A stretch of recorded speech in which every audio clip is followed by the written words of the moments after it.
Hey everybody, so we're talking about vagal tone for chakra healing. Last weekend we just did the chakra class where we used blends that were specific to each of the chakra, and the patterns that we used was to increase vagal tone while diminishing dysregulation, and you're cultivating the deeper levels of psychological healing, physical healing, and spiritual connection.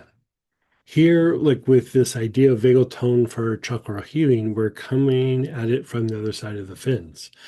We're going to use things specifically for vagal tone and for diminishing dysregulation and the sympathetic part of the nerves, which is tied to fight flight.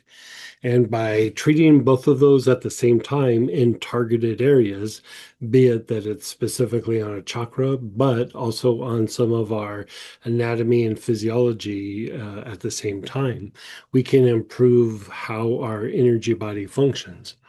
And a lot of times when we're talking about the energy body, we kind of see it a little bit different than our physical body. But when we say vagal tone, that also is in the energy body, your body's ability to repair itself, to heal, to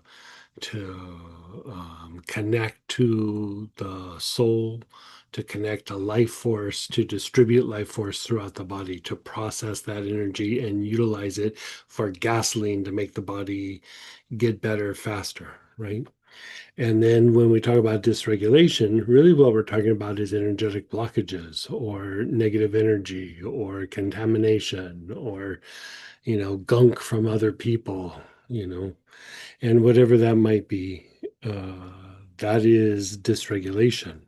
And so to take just like a couple of oils, like the idea was not to have this big, like massive kit, although, the kit for purchase, we did add a couple other things that would contribute to this so that you could come at it from different angles.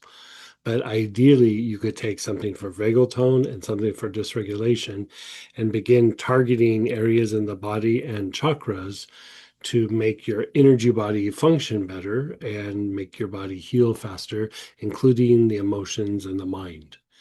And this could be used for angelic healing. This could be used for meditation. This could be used for spiritual practices as well. So hopefully you can join us this weekend.